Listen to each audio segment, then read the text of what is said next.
Hello friends, तर आज आहे ना मी तुमच्यासाठी हा एअर फ्रायर पनीरचा रोल घेऊन आली आहे आणि मी म्हटलं चला ही रेसिपी तुमच्यासोबत शेअर करू. आणि एकदम इझी आहे, एकदम फास्ट होते आणि मी ना ह्याच्यामध्ये ऑइलचा वापर केलेलाच नाही आहे. तर ही रेसिपी झिरो ऑइल आहे आणि चला तर मी ही रेसिपी कशी बनवली तुम्हाला दाखवते. एकदम इझी आहे, आपल्या घरामध्ये जे इन्ग्रेडियंट्स अवेलेबल आहेत ना त्यातून मी बनवले.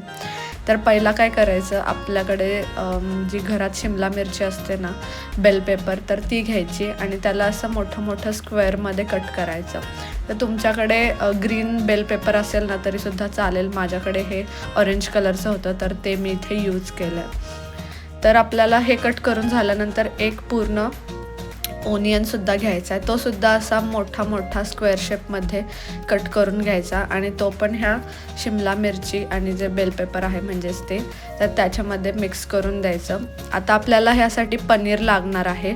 तर पनीर आहे ना मी इथे अंदाजेच घेतलेला आहे, पण अराऊंड 200 ग्राम तुम्ही घेऊ शकता.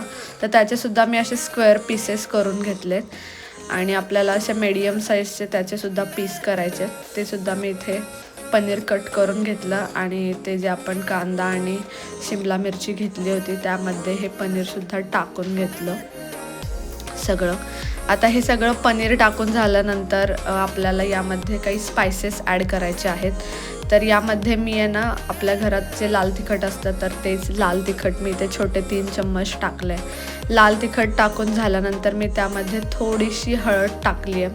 त्याच्यानंतर मी थोडासा गरम मसाला, त्याच्यानंतर थोडेसे धने पावडर टाकले आणि माझ्याकडे गार्लिक पावडर अवेलेबल होती तर ती मी टाकली. तर तुम्ही त्याच्याऐवजी जिंजर गार्लिक पेस्टसुद्धा यूज करू शकता. आणि आपला जो चिकनचा तंदुरी मसाला असतो तर तो मी यामध्ये टाकलेला आहे, म्हणजे त्याने खूप मस्त अशी चव येते त्याला. तर आपण चवीनुसार मीठ टाकायचं आणि यामध्ये मी 2 चमचे बेसनचं फ्लॉर टाकलं आहे, म्हणजे बेसनचं पीठ टाकलं आहे. आणि त्याच्यानंतर आपल्याकडे जी कसुरी मेथी असते तर ती मी इथे हातावर थोडीशी अशी रब करून टाकली, म्हणजे त्याचा जो फ्लेवर आहे तर तो अजून एन्हान्स होईल म्हणून.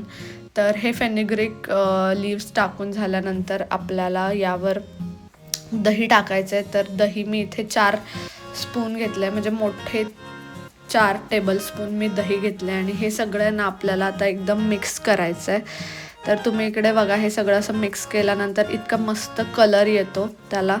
आणि हे आपलं आता जे पनीरचं मॅरिनेशन आहे तर ते रेडी झालं आहे. तर तुम्ही ना हे फ्रीजला ओव्हरनाईट ठेवून तुम्ही दुसऱ्या दिवशीसुद्धा यूज करू शकता किंवा लगेचच तुम्ही यूज करू शकता. तर आपल्याला आता एअर फ्रायर लागणार आहे याच्यासाठी. तर मी माझ्याकडे जो निंजाचा एअर फ्रायर आहे तर त्यामध्येच मी हे केलेलं आहे. तर खाली आहे ना ते पनीर सगळं लागू नये म्हणून मी सिल्वर फॉईल टाकली आहे खाली आणि त्यावर आहे ना सगळे ते जे पनीरचं आपण मॅरिनेशन केलं आहे तर ते मी ह्या दोन्ही ट्रेवर असं स्प्रेड करून घेणार आहे. आता ही जी मी तुम्हाला रेसिपी दाखवते तर तुम्हाला ना ह्याचा रॅप बनवायचा नसेल तर तुम्ही हीच जे पनीरचं मॅरिनेशन आहे ना तर ते आपण कसं चिकन बार्बिक्यू करतो तसं तुम्ही पनीर बार्बिक्यू म्हणून सुद्धा यूज करू शकता. तुमच्याकडे वुडन स्टिकमध्ये हे सगळं आपल्याला फक्त लावायचं आणि मस्त बार्बिक्यू तुम्ही ते करून सुद्धा ते एन्जॉय करू शकता. तर आता आपल्याला एअर फ्रायरमध्ये मी हे दोन्ही ट्रेमध्ये टाकून ठेवलं. तर मी एअर फ्रायर ऑन केला. तर पहिले मी टेम्परेचर सेट केलं. तर टेम्परेचर सेट करायच्या आधी मी मोड सेट केले की तिथे जे सगळे मोड्स दिसत आहेत तर त्यामध्ये मला एअर फ्रायर मोड पाहिजे, मग तो सिलेक्ट केला. त्याच्यानंतर टेम्परेचर 350 डिग्री आणि त्याच्यानंतर टाईम 12 मिनिट.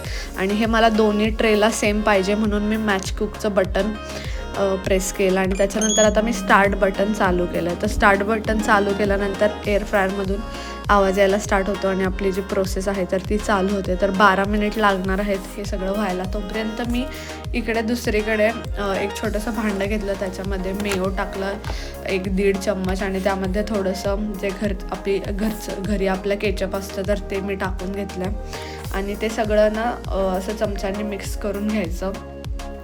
तर असंच मी एक नॉर्मली असं सॉस तयार केला आहे आणि आपल्याकडे घरी जर लेफ्ट ओव्हर चपाती असेल किंवा जरी चपात्या असतील आपल्याकडे तर ते सुद्धा तुम्ही यूज करू शकताय. माझ्याकडे ह्या फ्लॉवर टॉर्टिलाज होत्या तर मी इथे ते यूज करणार आहे. तर तुम्ही इथे बघा आता हे 12 मिनिट संपून हळूहळू हा टायमर आता क्लोज व्हायला आला आहे आणि आपलं जे पनीर आहे तर ते मस्त असं एअर फ्राय होऊन आता रेडी होईल. तर एअर फ्राय एंड झाला आहे आणि आता आपण हे ओपन करून बघू शकतो. तर मी तुम्हाला इथे ओपन करून दाखवेल आणि तुम्ही इथे बघा जे आपलं पनीर आहे, जे कॅप्सिकम होतं आणि जो ओनियनसुद्धा होतं, कांदा, तर ते सुद्धा खूप छान असं भाजलं आहे आणि सगळं एकदम मस्त असं ब्राऊन त्याला कलर आलेला आहे. तर ते पूर्ण पनीर छान एअर फ्राय झालं आहे.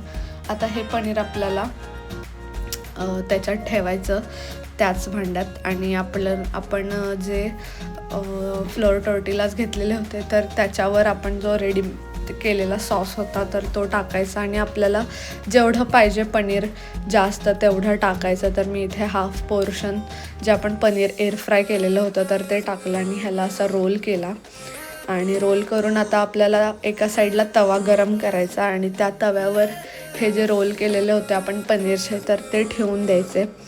तर तुम्ही इथे बघा मी हे जे ऑइल म्हणजे ऑइल नाही वापरलेलं, आपण जे रोल बनवतो त्याच्यासाठी मी एक म्हणजे असं थोडंसुद्धा ऑइल स्प्रे नाही केलं, नो ऑइल असंच मी त्याला भाजून घेतलेला आहे. तर हा सुद्धा एक चांगला ऑप्शन आहे, तुम्हीसुद्धा असं ट्राय करू शकता. टेस्टला चांगलं लागतं, खूप छान लागतं. आणि दोन्ही साईडून आता हे जे रोल आहेत तर ते भाजून झालेत. त्याच्यानंतर आपण त्याला आलटी पलटी करून असं दोन्ही साईडून चांगलं भाजून घ्यायचं आणि दोन्ही साईडून हे चांगले भाजून झाल्यानंतर आपण हे छान प्लेटमध्ये खायला काढू शकतो. रेडी होतात. तुम्ही असासुद्धा पूर्ण रोल खाऊ शकता. तर मी याला थोडंसं मधून कट केलं म्हणजे थोडेसे 4 छान पीसेस होतील म्हणून. आणि हा असा जो एअर फ्रायर पनीर रोल होता तर तो खायला रेडी झाला आहे. खूप मस्त लागते ही रेसिपी, एकदम झटपट होते, हेल्दीसुद्धा आहे आणि तुम्हीसुद्धा ही रेसिपी ट्राय करा. मला कमेंट सेक्शनमध्ये सांगा तुम्हाला आवडली का. आणि मी सुद्धा ही रेसिपी इथे ट्राय करून बघितली, मलासुद्धा खूप आवडली. तुम्ही लंचला किंवा डिनरलासुद्धा ही रेसिपी एन्जॉय करू शकता. तुम्हीसुद्धा ही रेसिपी ट्राय करा आणि भेटूया आता आपण नेक्स्ट व्हिडिओमध्ये. तोपर्यंत बाय बाय, टेक केअर.